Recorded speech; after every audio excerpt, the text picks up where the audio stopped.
Today's topic in Algebra 1A is Section 3.3. We're going to be talking about linear functions, and we're going to be talking about those functions in something called standard form. So, when we talked about linear equations in Chapter 2, we had a linear equation if the exponent of a variable is 1. So, for example, we had x plus 12 equals 40. The understood variable on x was 1. All right, that was to give us a point on a number line. If I graphed this, if I solved it, I'd get 28, and I would go ahead and I could graph this on a number line with a single point at 28. Now we're going to deal with equations that have both an x and a y. So we're going to be doing linear equations in two variables, and we're going to write in what's called standard form. So in a linear equation with two variables, the exponent must be variable 1, and that is generally for both x and y.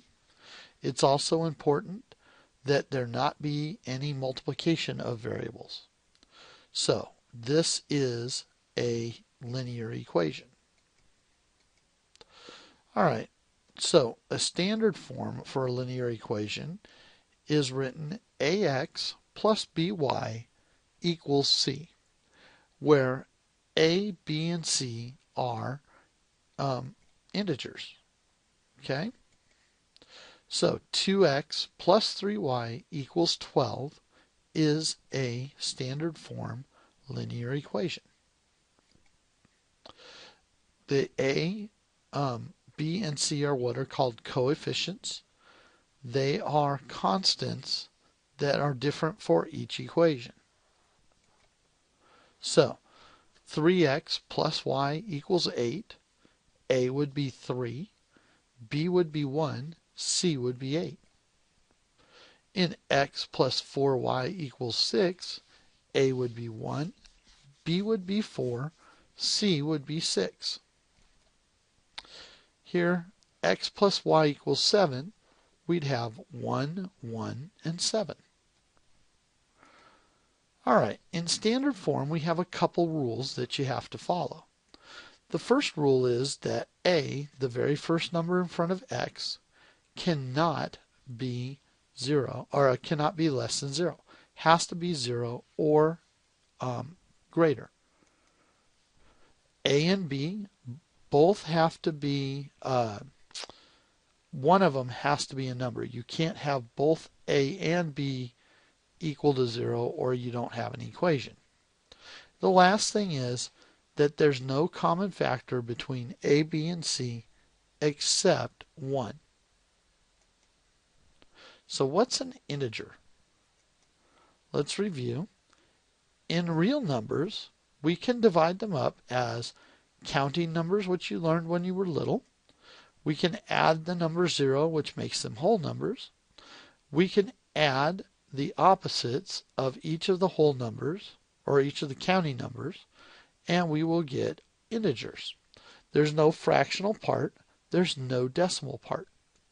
So that's all we mean when we say that a, b, and c have to be integers. So in standard form, you'll notice that everything has to be an integer, plus or, positive or negative whole numbers.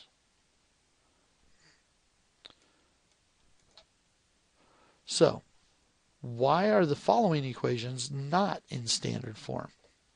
Well, this is 2x equals 12 minus 3y. X and y are both to the first power, so why isn't this a standard form? Well, if we look at ax plus by, we said that ax and the by have to be on the same side of the equation. They need to be on the left side of the equal sign. So negative 3y is in the wrong spot.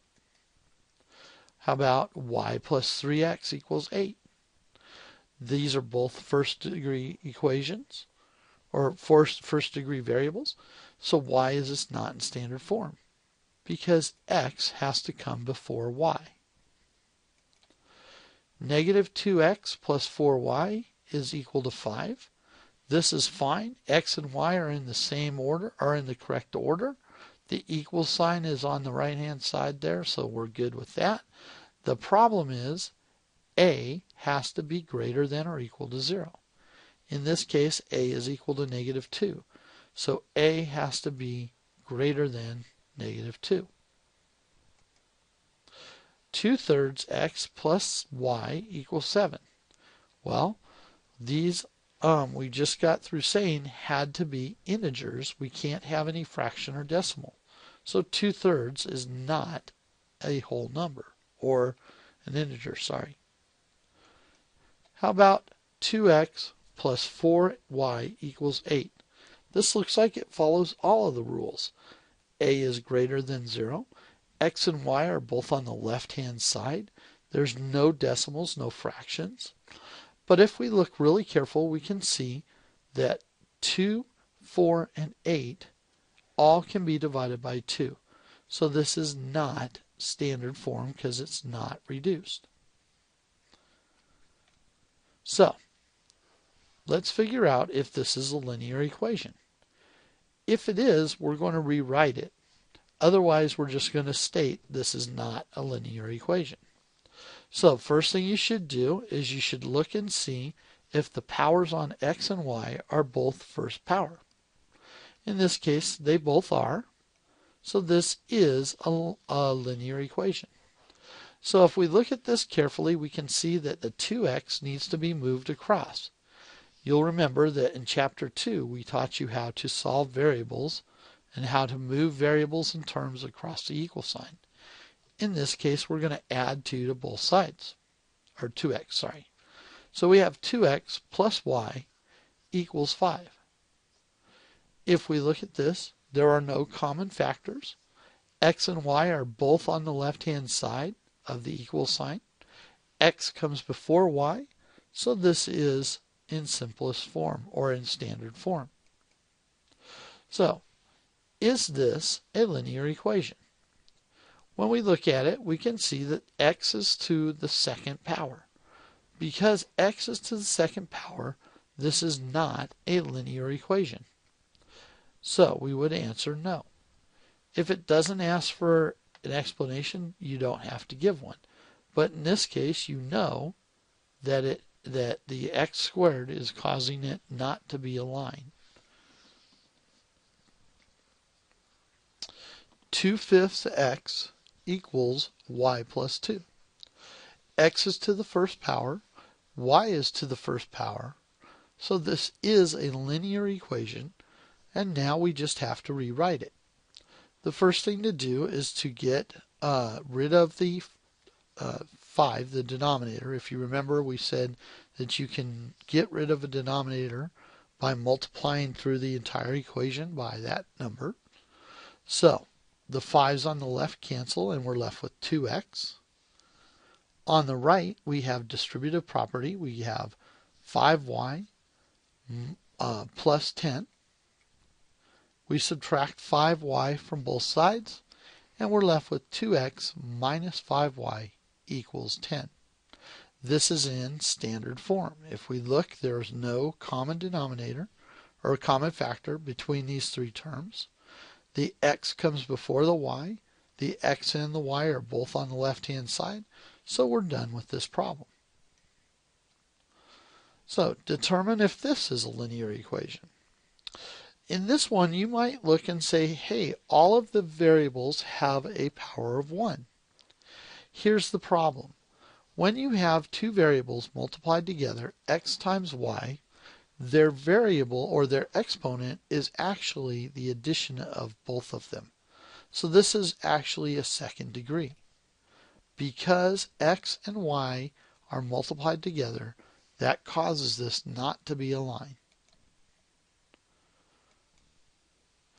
In this one, we can see that this is a linear equation. So we need to move the 6x over. And then we need to look and say, hey, 2 goes into all three of these numbers, so I'm going to divide by 2.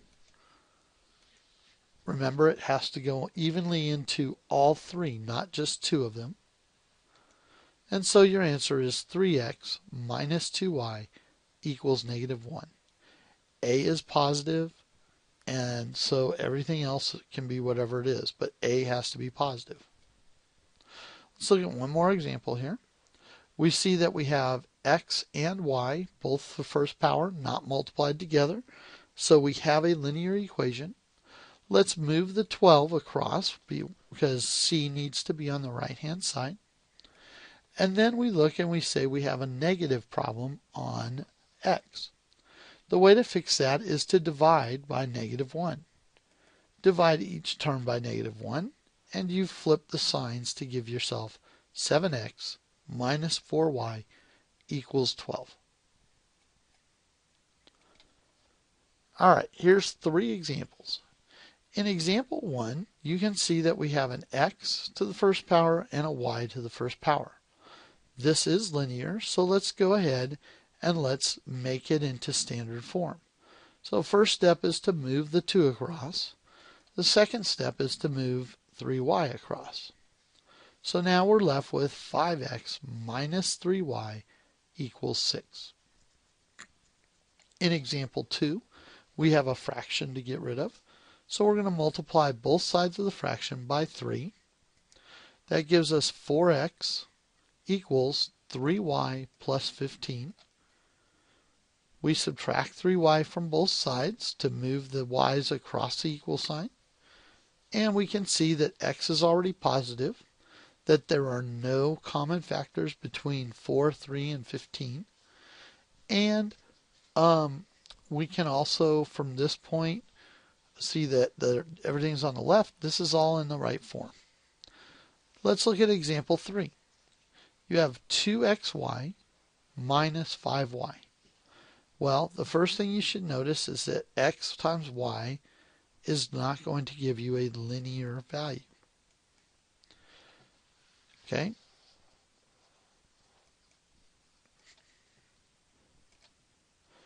Here's 3 more examples. Let's work these out and see what we get. You can see that we have 3 variables in number 4. This is not a linear equation. This could be done you could do a graph of this in 3D, but you won't get a line, okay? Or at least a straight line, not in 2 dimensions.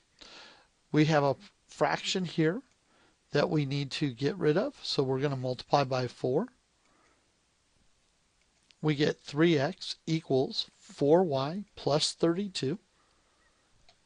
Bring your 4y across and you get 3 minus 4y equals 32.